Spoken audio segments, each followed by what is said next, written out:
Prashant sir, നമുക്കറിയാം പഹൽഗാം ഭീകരാക്രമണത്തിന് ശേഷവും ഓപ്പറേഷൻ സിന്ദൂർ നടന്നതിന് ശേഷവും നമ്മുടെ പ്രതിപക്ഷം, അതായത് കോൺഗ്രസ് ചെയ്തിരിക്കുന്നത് നമ്മുടെ സർക്കാരിനെ അതിരൂക്ഷമായി വിമർശിക്കുക എന്നുള്ളതാണ്. അതിനുശേഷം ഇന്ത്യ പാക് വെടിനിർത്തൽ കരാർ വന്നപ്പോഴും ട്രംപ് അതിനകത്ത് ഇടപെട്ടു, ട്രംപാണ് ഇടനിലക്കാരനായി നിന്നത് എന്നുള്ള കാര്യത്തിലൊക്കെ കോൺഗ്രസ് അതിരൂക്ഷമായി വിമർശിച്ചിട്ടുണ്ടായിരുന്നു. പക്ഷേ ട്രംപ് തന്നെ GCC രാജ്യങ്ങളിലുള്ള ഒരു സന്ദർശന വേളയിൽ ദോഹയിൽ വെച്ചോ അബുദാബിയിൽ വെച്ചോ ഉള്ള ഒരു സ്പീച്ചിനിടയിൽ പറയുകയുണ്ടായി, താൻ ഇടനിലക്കാരനായി നിന്നിട്ടില്ലെന്നും താൻ ഇരു രാജ്യങ്ങളോടും സംസാരിച്ചിട്ടുണ്ടെന്നും. അപ്പോൾ ഈ രാജ്യത്തിനകത്ത് മറ്റൊരു വിദേശ രാജ്യം അല്ലെങ്കിൽ വിദേശ രാജ്യത്തെ ഒരു പ്രസിഡന്റ് ഇടപെടുന്നു എന്ന കോൺഗ്രസ് ഉയർത്തുന്ന ഒരു മുദ്രാവാക്യമുണ്ട്. അതിനവർ പറയുന്നത് പാർലമെന്റ് സമ്മേളനം വിളിച്ച് ഈ വിഷയങ്ങൾ ചർച്ച ചെയ്യണം എന്നൊക്കെയാണ്.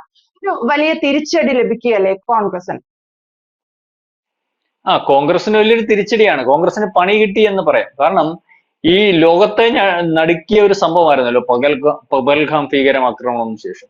അതിന് തിരിച്ചടി കൊടുക്കുന്നതിന് വേണ്ടി ഇന്ത്യ സംസാരിക്കുമ്പോൾ പഹൽഗാമിനെ പറ്റി ലോകത്തിനോട് നമ്മൾ ഇന്ത്യ മഹാരാജ്യം ഇത് ഈ പറയുന്ന പാകിസ്ഥാൻ ഓപ്പറേറ്റ് ചെയ്തതാണെന്ന് പറയുമ്പോഴും, അല്ലെങ്കിൽ അതിന് തെളിവുകൾ കൊടുക്കുമ്പോഴും, ലോകം മൊത്തം നമ്മളുടെ കൂടെ നിൽക്കുമ്പോഴും ഈ കോൺഗ്രസിന്റെ ഭാഗമായിട്ട് നിന്നിട്ടുള്ള മുൻ മന്ത്രിമാർ, അത് മഹാരാഷ്ട്രയിൽ നിന്നുള്ള ഒരു MLA, അല്ലെങ്കിൽ ഈ പറയുന്ന പോലെ കർണാടകത്തിൽ നിന്നുള്ള മന്ത്രി, കാശ്മീരിൽ നിന്നുള്ള മുൻ കേന്ദ്രമന്ത്രി, ഏറ്റവും അവസാനം കോൺഗ്രസിന്റെ പ്രസിഡന്റ് ആയിട്ടുള്ള ഖാർഗെ ഉൾപ്പെടെയുള്ളവർ ഇന്ത്യ മഹാരാജ്യത്തിനെ പാകിസ്ഥാന്റെ ഭാഗമാക്കുന്നതിനും, അല്ലെങ്കിൽ പാകിസ്ഥാൻ പറഞ്ഞ അതേ വാദം അന്താരാഷ്ട്ര വേദികളിൽ ഉയർത്തി കാണിക്കുന്ന രീതിയിലേക്കുള്ള പ്രസ്താവനകൾ ഇറക്കുകയും, ഈ പ്രസ്താവനകൾ പാകിസ്ഥാന്റെ മന്ത്രിമാർ അവർ റീട്വീറ്റ് ചെയ്യുകയും, ദാണ്ട് അവിടുത്തെ പ്രധാന പ്രതിപക്ഷം അല്ലെങ്കിൽ പ്രമുഖ പ്രതിപക്ഷം പോലും പറയുന്നുണ്ട് ഞങ്ങളല്ല എന്നുള്ള രീതിയിലേക്ക് വന്നതിന് ശേഷം ആ വിഷയം ഇന്ത്യ മഹാരാജ്യത്ത് ജനങ്ങൾ ഉൾപ്പെടെ ഏറ്റെടുക്കുന്നു. കോൺഗ്രസ് രാജ്യവിരുദ്ധ ശക്തികളുടെ ഭാഗമായിട്ട് നിൽക്കുന്നു, അല്ലെങ്കിൽ ഭീകരരുടെ ഭാഗമായിട്ട് നിൽക്കുന്നു എന്ന് പറഞ്ഞപ്പോഴാണ് കോൺഗ്രസ് ഒതുങ്ങിയത്. അതിനകത്ത് ഏറ്റവും പ്രധാനപ്പെട്ട ഒരു ആരോപണം എന്ന് പറഞ്ഞ് ഖാർഗെ എന്ന് പറയുന്ന ആ കിഴവൻ പറഞ്ഞത്, 3 ദിവസം മുമ്പ് ഇന്റലിജൻസ് റിപ്പോർട്ട് കിട്ടിയിരുന്നു, അതുകൊണ്ട് അവിടെ ഭീകരാക്രമണം നടക്കുമെന്ന്. അതുകൊണ്ടാണ് പ്രധാനമന്ത്രി കാശ്മീർ സന്ദർശിക്കാത്തത്. അതായത് കാശ്മീർ സന്ദർശിക്കാത്തത് പ്രധാനമന്ത്രി, അല്ലെങ്കിൽ പ്രധാനമന്ത്രിക്ക് അറിയാമായിരുന്നു അവിടെ ഭീകരാക്രമണം ഉണ്ടാകും എന്നുണ്ടായിരുന്നത്. അത് എന്നിട്ട് പോലും അതിനകത്ത് ഇടപെടാൻ തയ്യാറാവാത്ത ഒരു ഗവൺമെന്റ് സംവിധാനവും, അല്ലെങ്കിൽ അത്തരത്തിലുള്ള ഒരു ഗവൺമെന്റും, അല്ലെങ്കിൽ അത്തരത്തിലുള്ള ഒരു പ്രധാനമന്ത്രിയുമാണ് ഉണ്ടെന്നുള്ളത്. അതിന്റെ അർത്ഥം എന്തുവാണ്? ഇന്ത്യയെ ഒറ്റുകൊടുക്കാൻ നിൽക്കുന്ന പ്രധാനമന്ത്രി, അല്ലെങ്കിൽ ഇന്ത്യ മഹാരാജ്യം ഭരണത്തിലിരിക്കുന്ന ആൾക്കാർ അത്തരത്തിലുള്ള ആൾക്കാർ എന്നുള്ള രീതിയിലേക്കാണ്. അതുപോലെ തന്നെ പാകിസ്ഥാനകത്തു നിന്ന് വന്ന ഭീകരർ, അല്ലെങ്കിൽ അവർ മതം നോക്കി പറയുമ്പോൾ അതിനകത്ത് മതം നോക്കി പറയാൻ ഒരു ഭീകരന് എവിടാണ് സമയം? ഭീകരർ അങ്ങനെ ചെയ്യാറില്ല, അങ്ങനെ മതം നോക്കി പറയാൻ പാടില്ല എന്നുള്ള രീതിയിലേക്കുള്ള കോൺഗ്രസ് നടക്കുക. അതായത് പാകിസ്ഥാൻ ഉന്നയിക്കുന്ന ആരോപണങ്ങൾ എല്ലാം അതേപടി, ഇത് നമ്മൾ ചർച്ച ചെയ്ത.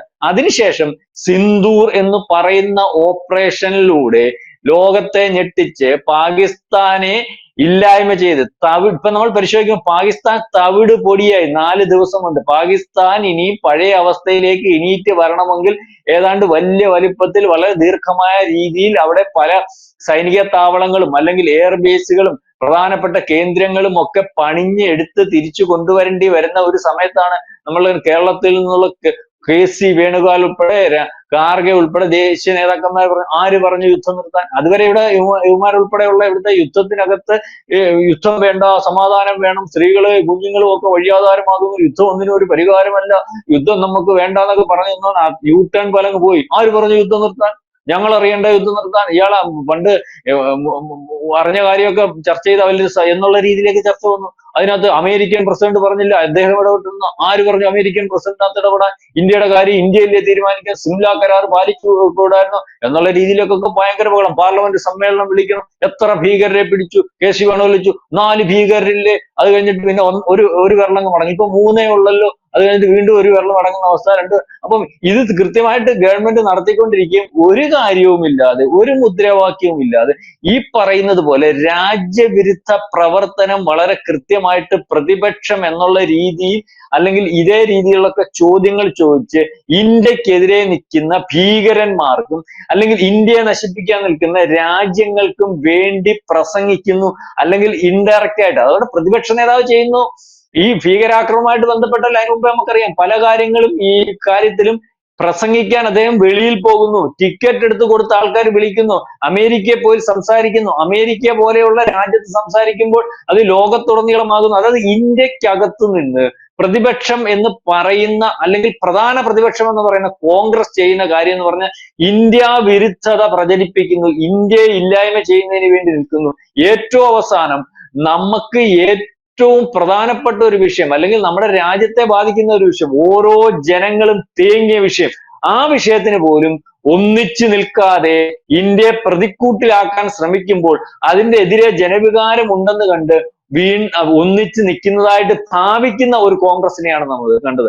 അതുകൊണ്ട് തന്നെയാണ് ഈ സിന്ദൂർ എന്ന് പറയുന്ന വിഷയം ഒരുപക്ഷെ കോൺഗ്രസിന്റെ നേതാക്കന്മാർക്ക് ഇന്ത്യയുടെ വലിയൊരു വിജയമായിട്ട് ലോകം അംഗീകരിക്കുമ്പോൾ ആ വിജയം ഇന്ത്യയുടേതായി കണ്ട് അംഗീകരിക്കാൻ തയ്യാറാവാത്ത ഒരവസ്ഥ, അതിനെ വീണ്ടും പ്രതിസന്ധിയിലാക്കുന്ന അവസ്ഥ, അതിനെതിരെ പ്രസ്താവനകൾ കൊടുത്ത് അല്ലെങ്കിൽ പാകിസ്ഥാൻ പോലെയുള്ള രാജ്യത്തിന് കൂട്ടുനിൽക്കുന്ന ഒരവസ്ഥ, ഇതിന്റെ പഴുതടച്ചിരിക്കുകയാണ് ട്രംപ്. കഴിഞ്ഞ ദിവസം എനിക്ക് തോന്നുന്നു ഖത്തറിൽ വെച്ചാണ് പറഞ്ഞത്, ഞാൻ ഇതിനകത്ത് ഇടപെട്ടിട്ടില്ല, ഞാൻ രണ്ട് രാജ്യങ്ങളോടും യുദ്ധം തുടർച്ച അല്ലെങ്കിൽ കണ്ടിന്യൂ ചെയ്ത് പോകുന്നത് ആലോചിക്കണം എന്ന് പറഞ്ഞതേ ഉള്ളൂ, ഞാൻ അതിന്റെ ഇടനിലക്കാരനായിട്ടില്ല എന്ന് ട്രംപ് പറഞ്ഞപ്പോൾ ഒരുപക്ഷെ മുട്ടൻ പണി കിട്ടിയത് കോൺഗ്രസിനാണ് എന്ന് പറയേണ്ടി വരും. അപ്പൊ കോൺഗ്രസിന്റെ ഒരു നിലപാട് നമ്മൾ പലപ്പോഴും പരിശോധിക്കുമ്പോൾ, കോൺഗ്രസിന്റെ പുറകോട്ടുള്ള ചരിത്രം പരിശോധിക്കുമ്പോൾ, കോൺഗ്രസ് എന്ന് പറയുന്ന പാർട്ടി ഇന്ത്യ ഭരിക്കുമ്പോഴും അല്ലെങ്കിൽ ഇന്ത്യ ഭരണത്തിന് വെളിയിൽ നിൽക്കുമ്പോഴും ഒക്കെ അത് രാജ്യത്തിന്റെ ഭാഗമായിട്ട് നിന്നിട്ടില്ലാത്ത ഒരവസ്ഥ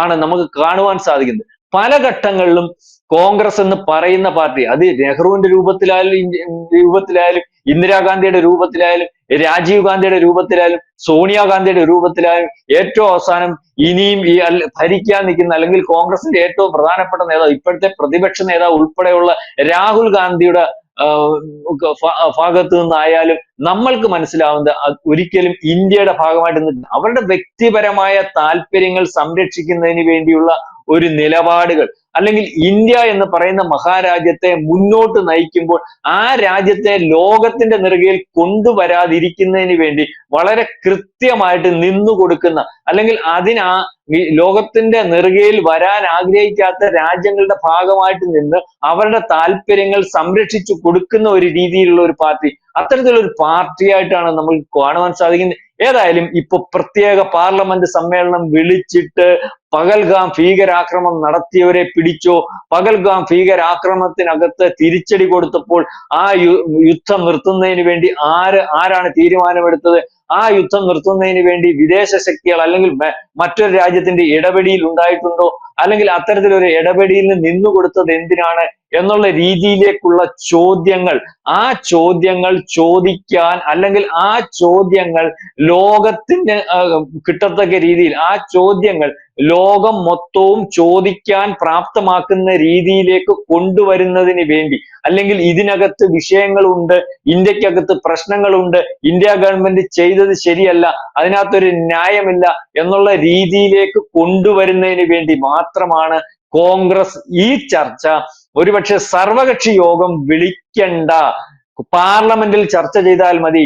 പാർലമെന്റിൽ ഈ വിഷയം ചർച്ച ചെയ്യുമ്പോൾ ഇന്ത്യക്കകത്ത് ഒരു പ്രശ്നം ഉണ്ടാകുമ്പോൾ ഇന്ത്യക്കകത്തുള്ള പ്രതിപക്ഷവും ഭരണപക്ഷവും ഒരേ സ്വരത്തിലല്ല പോകുന്നതെന്ന് ലോകത്തെ വിളിച്ചറിയിക്കുന്നതിന് വേണ്ടി കൂടിയാണ് ഈ വിഷയങ്ങൾ, അല്ലെങ്കിൽ ഈ ഉന്നയിച്ച വിഷയങ്ങൾ പാർലമെന്റിൽ ചർച്ച ചെയ്യണമെന്ന് കോൺഗ്രസ് തീരുമാനിച്ചത്.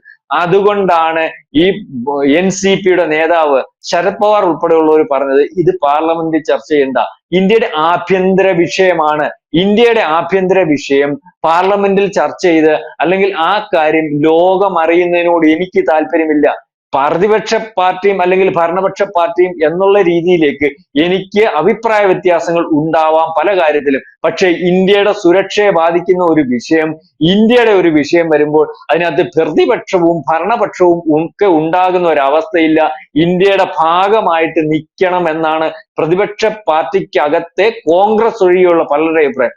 ആ അഭിപ്രായം നിൽക്കുമ്പോൾ തന്നെയാണ് ഈ ചില വിഷയങ്ങൾ, അല്ലെങ്കിൽ ട്രംപ് എന്തിനിടപെട്ടു, സിംല കരാർ വേണ്ട രീതിയിൽ ഉപയോഗിച്ചില്ലയോ, അല്ലെങ്കിൽ ഭീകരന്മാരെ പിടിക്കാത്തത് എന്നുള്ള രീതിയിലേക്കുള്ള ചോദ്യങ്ങളുമായിട്ട് നിന്ന കോൺഗ്രസിന് ഉത്തരം മുട്ടുന്ന ഒരവസ്ഥയിലേക്ക് കാര്യങ്ങൾ പോയത്, അതായത് അക്ഷരാർത്ഥത്തിൽ കോൺഗ്രസിന് പണി കിട്ടി, രാജ്യവിരുദ്ധ പ്രവർത്തനത്തിന് ഒരു പണി കിട്ടി എന്നുള്ള രീതിയിലേക്ക് നമ്മൾക്ക് ഇതിനെ കണക്കാക്കാൻ കഴിയും.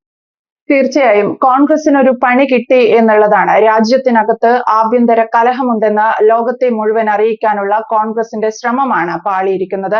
അതിന് ശക്തമായ ഒരു നിലപാട് കേന്ദ്ര സർക്കാരിന്റെ ഭാഗത്തു നിന്നുണ്ടായി. പ്രശാന്ത് സാർ സൂചിപ്പിച്ചതുപോലെ ശരത് പവാറിനെ പോലെയുള്ള ആളുകളും രാജ്യത്തിനൊപ്പം നിൽക്കണമെന്ന് ആഹ്വാനം ചെയ്തതും കോൺഗ്രസിന് വലിയ തിരിച്ചടിയായി വ്യക്തമാണ്. Thank you sir. കൂടുതൽ വാർത്തകളും വിശേഷങ്ങളും നിങ്ങളിലേക്ക് എത്താൻ ABC മലയാളം സബ്സ്ക്രൈബ് ചെയ്യുക, ബെൽ ബട്ടണും അമർത്തുക.